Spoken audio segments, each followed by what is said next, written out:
Badan Pengawas Pemilu Bawaslu Kota Jakarta Timur mengadakan rapat koordinasi pengawasan data pemilih dan penyusunan daftar pemilih yang berlangsung di Hotel Balairung Matraman pada Rabu 14 Desember 2022. Kegiatan tersebut diikuti puluhan peserta yang berasal dari panitia pengawas pemilu tingkat kecamatan, elemen mahasiswa, dan media massa.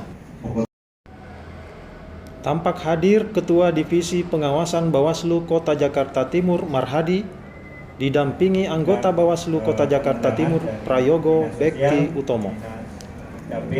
Selain itu, dihadiri juga para narasumber antara lain dari aktivis Jaring Demokrasi Indonesia, Haji Abdul Muin, dan perwakilan Bawaslu Provinsi DKI Jakarta Siti Khofifa.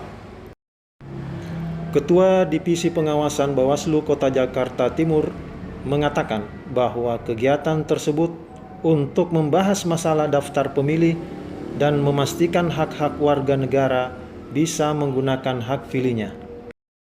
Jadi kita ini tujuannya adalah kita membahas masalah daftar pemilih ya. Daftar pemilih ingin memastikan hak-hak warga negara yang mempunyai hak pilih itu dapat terpilih gitu, dapat menggunakan hak pilihnya itu.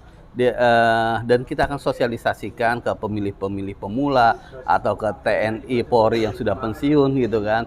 Yang sebelumnya TNI Polri tidak mempunyai hak suara, ketika sudah pensiun nanti tahun 2024 mereka mempunyai hak suara. Nah itu kita minta teman-teman KPU untuk memasukkan mereka gitu kan.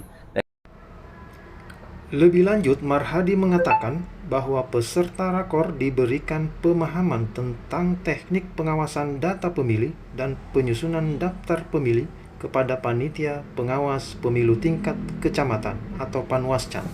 Dan juga teknik pengawasan. Jadi kita undang juga jajaran kita di tingkat kecamatan supaya mereka terlatih untuk mengawasi daftar pemilih itu seperti apa. Apalagi sekarang ada tahapan calon DPD. Nanti dukungan-dukungannya seperti apa, berapa yang harus mendapat dukungan, dan itu kita sosialisasikan ke teman-teman di internal kita, jajaran kita, untuk alat pengawasannya seperti apa supaya mereka itu bisa mengawasi dengan efektif, efisien, dan betul cara pengawasannya gitu. Sementara itu, aktivis Jaring Demokrasi Indonesia Abdul Muin menekankan banyaknya masalah teknis yang akan terjadi di lapangan.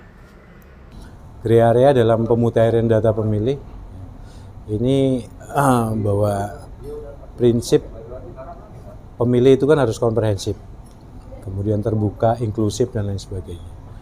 Ini faktor pengawasan itu menjadi sebuah kepentingan gitu, dalam mengawasi pemutahiran daftar pemilih yang nanti akan dilakukan oleh pihak KPU atau Pantarlih.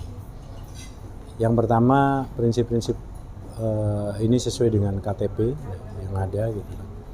Dan di gray area itu nanti harus diklaster ya. Termasuk juga yang di rumah susun, kemudian di lapas, ini juga harus diawasi betul supaya hak pilih seseorang itu tidak terabaikan, terakomodir semuanya. Ia juga berpesan kepada Panwascam untuk bisa mendampingi Panwas Kelurahan dan Pantarlih di lapangan dan selalu berkoordinasi dengan RW dan RT setempat. Jadi harus pengawasan secara profesional itu harus dilakukan, bahwa itu tidak boleh. Kalau itu di TMS ya TMS, tidak memenuhi syarat ya tidak memenuhi syarat.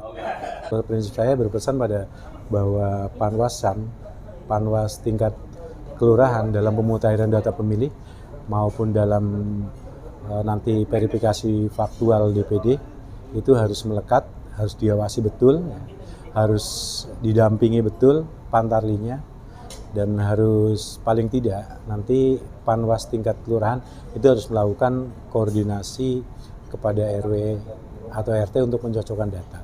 Karena kita tidak tahu bahwa yang meninggal pasca COVID itu juga sangat banyak. Ya, orang kadang malas untuk ngurus surat kematian hingga namanya masih muncul dalam daftar pemilih.